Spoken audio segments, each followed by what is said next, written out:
Ok, une fois que nous avons inséré la légende, comme il disait tantôt, rassurons-nous toujours que la couche est bloquée, de sorte que les modifications que nous avons apportées n'ont aucune incidence sur notre mise en page. On bloque également le style. Une fois également que nous avons affiché la légende, nous allons maintenant voir comment afficher, comme sur la carte, l'échelle de chaque carte et les flèches noires. Bon, pour afficher l'échelle, vous venez simplement ici par le symbole pour l'échelle. Parce que vous maintenez peut-être la souris, ou Add Scale Bar, vous ajouter la barre d'échelle en français, vous cochez.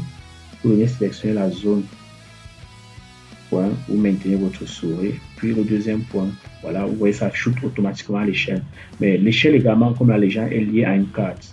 Par exemple, vous cliquez sur la carte pour voir le nom de la carte en question. Vous voyez ici, votre des propriétés, c'est bien Map 1, carte 1. Donc, vous cliquez sur la légende, vous assurez qu'elle est liée à la carte 1, là c'est carte 1. Puis vous déplacez simplement votre échelle pour mettre l'échelle dans la zone où vous l'affichez. Vous voyez là, l'échelle est en kilomètres. Là, c'est affiché en kilomètres. On vient là. Ici, là, c'est également en kilomètres. Et maintenant, il y a le pas. Vous pouvez décider d'augmenter le pas. Vous voyez ici, là, c'est chaque 100. Vous pouvez décider de mettre, par exemple, sur cette carte, c'est chaque 40 km. Donc, vous pouvez décider de mettre 40 km. Chaque 40, bon, on va mettre 100. Pour les plus petits, on va mettre au moins ça soit un peu, on va mettre chaque 200. Ok, vous voyez là, ça affiche chaque 200. Et également la hauteur de votre barre que vous pouvez choisir ajouter ou diminuer. Donc là, de la même façon que les légendes, vous pouvez également modifier le texte d'affichage de vos chiffres de la légende. Vous venez sur Display. Vous voyez, lorsque vous venez sur Display, il y a Fonts qui vous permet, lorsque je clique sur Fonts, j'ai la possibilité également de changer la police du texte. Par exemple, on met Arial Now. Maintenant, vous pouvez diminuer également la taille. Vous voyez, quand je diminue, ça diminue également ici, à ce niveau, au niveau de la légende. Alors, on diminue. On diminue, je diminue. Là, c'est bon. Puis, lorsque c'est bon, vous rentrez. Vous voyez, voilà notre échelle que nous avons ajoutée à notre carte. Surtout lorsque vous travaillez, n'oubliez pas d'enregistrer parce que vous pouvez perdre toutes vos données si vous n'enregistrez pas. Donc, nous allons cliquer sur Enregistrer. Une fois que nous avons ajouté la légende, nous ajoutons également la flèche nord. Vous cliquez, vous venez également cliquer. Vous voyez là, il y a l'option de la flèche nord. Vous cliquez, vous sélectionnez la zone où vous voulez ajouter votre flèche nord. On sélectionne la zone où on va ajouter la flèche nord. Maintenant, le type de flèche nord, il y a plusieurs styles d'affichage de flèche nord. Nous allons laisser ce style par défaut. Là, la flèche noire a été ajoutée. De la même façon, vous vérifiez que la flèche noire est liée à votre carte. Quelle carte? Donc, également là, la flèche noire également a été ajoutée.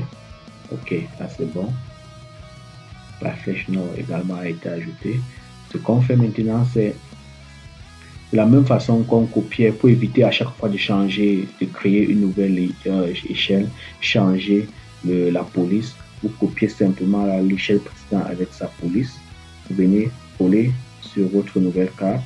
Lorsque vous avez collé sur votre nouvelle carte, vous vous assurez juste que vous venez juste au niveau de la carte liée map, vous liez ça à la deuxième carte. Vous voyez, puisque la deuxième carte est à grande échelle, la barre est très longue. Vous pouvez venir pour réduire la barre, on affiche maintenant plutôt en mètres et non en kilomètres. Vous voyez, lorsque vous affichez en mètres, là, ça diminue. J'ai affiché chaque 25 mètres. Là, c'est affiché par exemple chaque 25. Ok, là, nous avons affiché, nous pouvons décider l'unité, d'augmenter ou de diminuer l'unité. Voilà, c'est en mètres. Une fois que cela a été fait et que vous avez affiché, vous faites la même chose, on copie, on colle en bas.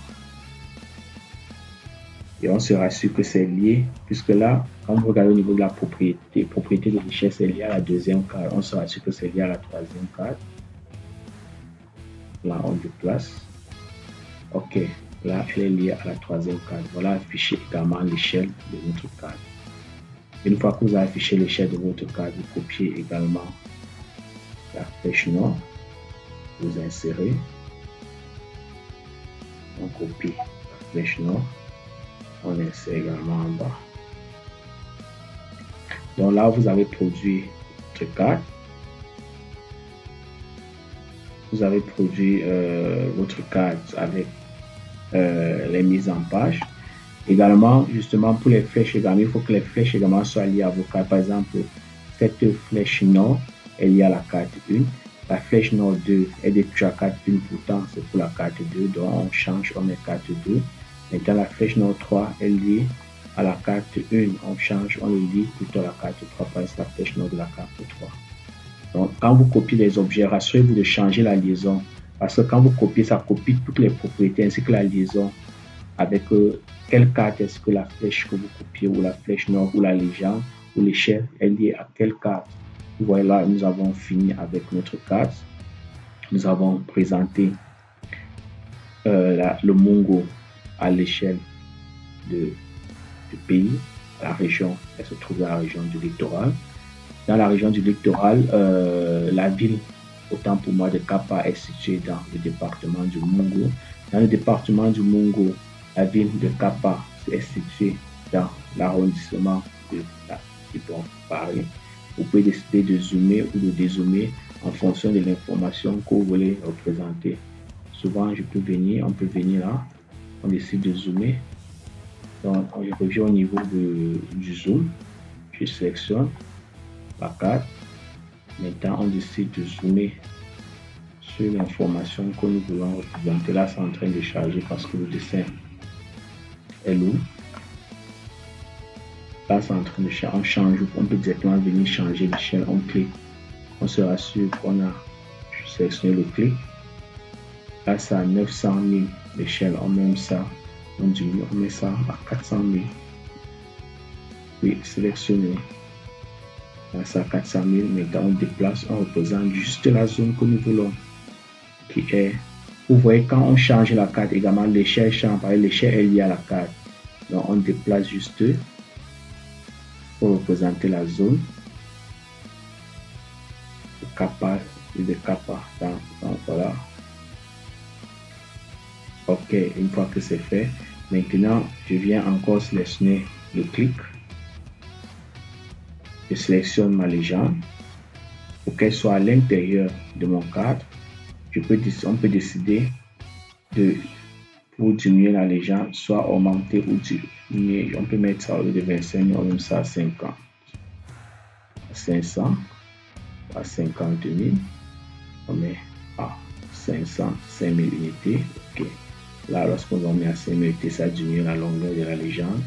Puis on crée un fond pour que la légende soit visible et que tout ce qui est en bas de la légende disparaisse. Là, nous avons créé notre échelle, autant pour moi. Nous avons créé l'échelle. Voilà notre carte. Vous voyez là, nous avons créé notre carte avec Kapa situé dans l'arrondissement de Bombari. Une fois que vous avez fini par la mise en page, vous venez au niveau d'impression. Il y a plusieurs types d'impression. Vous voulez imprimer ça comme une image ou imprimer comme un PDF. Si vous voulez imprimer comme un PDF, faites un clic droit sur Export as PDF. Vous choisissez l'emplacement d'où vous voulez stocker votre carte. Vous voyez là, ça vient automatiquement avec le nom de la mise en plan de localisation Kapa. Puis vous venez sur Enregistrer. Puis enregistrer à nouveau. Là, c'est en train de charger, c'est en train d'enregistrer la nouvelle carte que nous avons créée et l'exporter sous format PDF. Là, ça a fini avec l'exportation. Pour observer, pour voir le fichier qui a été créé, vous venez cliquer sur le message qui s'affiche en haut. Ça vous envoie directement dans la zone où le fichier a été exporté. Lorsque vous double-cliquez sur l'image, vous voyez, voilà la carte que nous avons produite. Vous voyez, voilà la carte avec toutes les informations dont nous avons besoin. Donc, nous avons vu dans ces différentes vidéos comment créer la carte de localisation de la ville de Kapa, située dans l'arrondissement de Dibombari, dans le département du Mongo et dans la région du littoral. Maintenant, tout le reste, si vous voulez changer les polices ou mettre les couleurs qui vous arrangent, dans toute la vidéo, je pense que je vous ai montré dans toutes les vidéos comment modifier les propriétés, mettre les couleurs qui vous arrangent en fonction du contexte. Je vous remercie d'avoir écouté chacune de mes vidéos. J'espère qu'elles ont été utiles pour vous et qu'elles vous aideront par la suite.